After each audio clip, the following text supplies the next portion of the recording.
Hello నమస్తే. తమిళనాడు ఎన్నికలకు సంబంధించిన చర్చ దేశవ్యాప్తంగా జరుగుతోంది. నిజానికి వెస్ట్ బెంగాల్‌లో భారతీయ జనతా పార్టీకి సంబంధించిన విజయం పైన చాలా పెద్ద చర్చ దేశవ్యాప్తంగా ఉంటుందనుకున్నారు. ఆఫ్‌కోర్స్ ఉంది ఆ స్థాయిలో చర్చ. భారతీయ జనతా పార్టీ బెంగాల్‌ను గెలవడం అనేది సాధారణమైన విషయం కాదు. 3 సార్వత్రిక ఎన్నికల్లో వరుసగా బీజేపీ గెలిచినప్పుడు ఎంత సంతోషపడ్డారో ఆ పార్టీకి సంబంధించిన కార్యకర్తలు దేశవ్యాప్తంగా వెస్ట్ బెంగాల్ గెలవడం లోనూ అదే స్థాయిలో సంతోషపడ్డారు.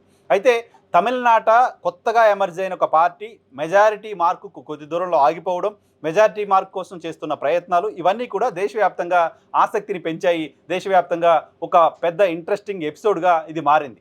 ఇది మారిన తర్వాత ఎట్టకేలకు విజయ్ ప్రభుత్వాన్ని అక్కడ ఏర్పాటు చేశారు. విజయ్ ప్రభుత్వాన్ని ఏర్పాటు చేయడం అనేది ఖచ్చితంగా దక్షిణ భారత రాజకీయాల్లో మాటకొస్తే దేశ రాజకీయాల్లోనే ఒక సంచలనంగా చూడాల్సిన అవసరం ఉంది. అప్పుడెప్పుడో ఎన్టీ రామారావు సమయంలో ఇంకెప్పుడో ముందు కొత్తగా రాజకీయ పార్టీలు పెట్టిన వాళ్ళు ఎమర్జ్ చేశారు. తక్కువ రోజుల్లో తక్కువ కాలంలో పార్టీలు నిలబెట్టారు లాంటి వార్తలు మనం విన్నాం.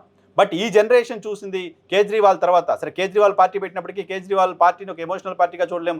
చాలామంది కలిసి పనిచేసిన ఒక మూవ్‌మెంట్‌ని ఆ తర్వాత ఆయన పార్టీగా ఎమర్జ్ చేశారు. బట్ విజయ్ పార్టీ పెట్టడం, రాజకీయాలతో ఏమాత్రం సంబంధం లేని ఒక సినిమా నటుడు బయటకు వచ్చి ఒక పార్టీ పెట్టడం, ఆ పార్టీ ఎవ్వరూ అంచనా వేయని స్థాయిలో బయట నుంచి ఎవరు కూడా ఆ పార్టీ 5-10 సీట్లకు పరిమితం కావచ్చు లాంటి అంచనాలు వేస్తున్న సందర్భంగా ఆ పార్టీ 108 స్థానాలు గెలవడం, అక్కడ ముఖ్యమంత్రి స్వయంగా ఓడిపోవడం, ఎన్డీఏ 3వ స్థానానికి పడిపోవడం ఇవన్నీ కూడా చాలా ఆసక్తిని పెంచాయి. అక్కడ ప్రజలు విజయ్‌ని గెలిపించారు. విజయ్‌ని మ్యాజిక్ ఫిగర్ ముంగిట దాకా తీసుకొచ్చి ఆపేశారు.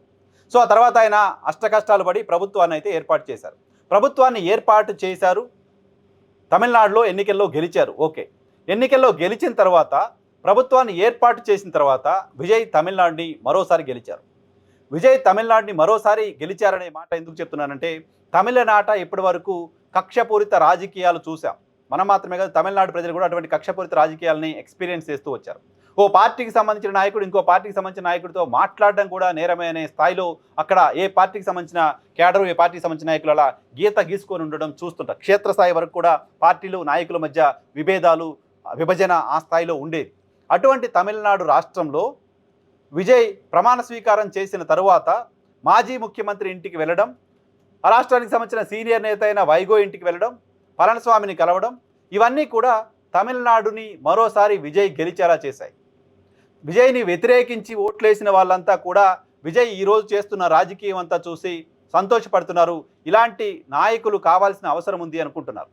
కేవలం మాటలకే పరిమితం కాకుండా నిత్యం 2 ఏళ్లుగా ఎలక్షన్ క్యాంపెయిన్లు కావచ్చు, రకరకాల సందర్భాల్లో అక్కడ అన్నా డిఎంకే పైన అనేక విమర్శల్ని చేస్తూ వచ్చిన విజయ్ ఎన్నికల్లో విజయం సాధించిన తర్వాత స్టాలిన్ని ఇంటికి వెళ్ళి మరీ కలవడం, ఆయన ఆశీస్సులు తీసుకోవడం, అలాగే మాజీ ముఖ్యమంత్రి పళనిస్వామిని కలవడం, ఆయన ఆశీస్సులు తీసుకోవడం, వైగోని కలవడం, ఇలా మిగతా పార్టీలకు సంబంధించిన నేతలందరినీ కలవడం తమిళనాడు గడిచిన 5-6 దశాబ్దాల్లో ఎప్పుడూ చూడలా.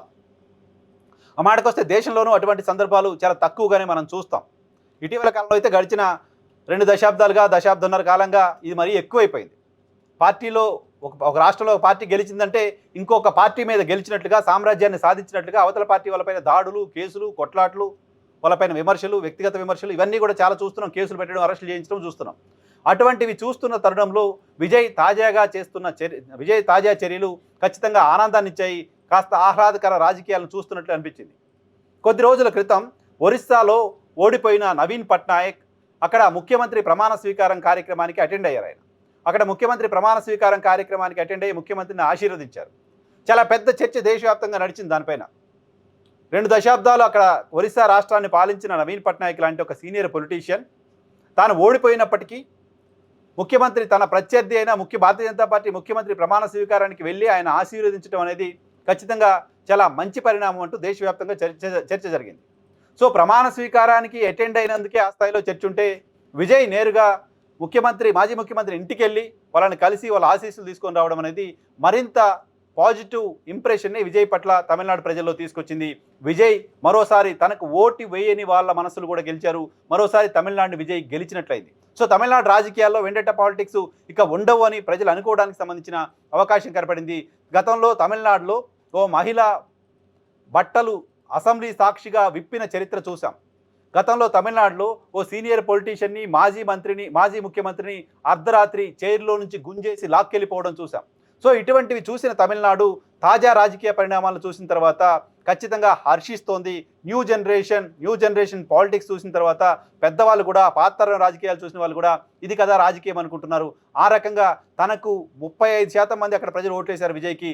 తనకి ఓటేయని మిగతా 65% మంది ప్రజల మనసులను కూడా మరోసారి గెలుచుకోగలిగారు విజయ్ తన తాజా చర్యల ద్వారా.